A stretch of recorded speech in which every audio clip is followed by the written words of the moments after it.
अस्सलामुअलैकुम वरहमतुल्लाहि वबरकातुहू। प्यारे दर्शकों, आज हम बात करेंगे एक ऐसे नबी की जिनका जिक्र कुरान में बहुत ही अजीब और हैरान कर देने वाले अंदाज में हुआ है। जी हाँ, हम बात कर रहे हैं हज़रत उज़ैर अलैहिस्सलाम की। हज़रत उज़ैर अलैहिस्सलाम का नाम कुरान में अल्लाह की एक बहुत बड़ी निशानी के तौर पर आता है। इनका वाक़या अल्लाह ताला की कुदरत, ताकत का जिंदा सबूत है।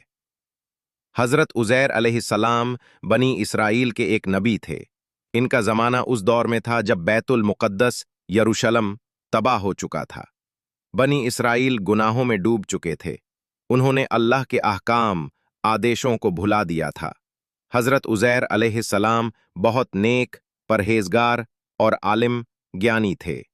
अल्लाह ने उन्हें अपनी किताब तौरात का बहुत इल्म, ज्ञान दिया था। वो तौरात के बड़े आलिम और हाफिज थे। एक दिन वो एक उजड़ी हुई बस्ती से गुजरे। वो बस्ती पूरी तरह वीरान थी। घर ढहे हुए थे, दीवारें गिरी हुई थीं और वहां जिंदगी का कोई नामो निशान नहीं था। उन्हें देखकर उनके दिल में ख्याल आया, अल्लाह इस बस्ती को मौत के बाद कैसे जिंदा करेगा? ये सवाल शक की वजह से नहीं था, बल्कि अल्लाह की कुदरत को और बेहतर समझने की ख्वाहिश से था। अल्लाह ने उनका यह ख्याल सुन लिया और उन्हें एक अजीम मौजिज़ा, चमत्कार का हिस्सा बना दिया। अल्लाह ने उन्हें 100 साल के लिए मौत दे दी। उनका जिस्म एक घाटी या गुफा में पड़ा रहा।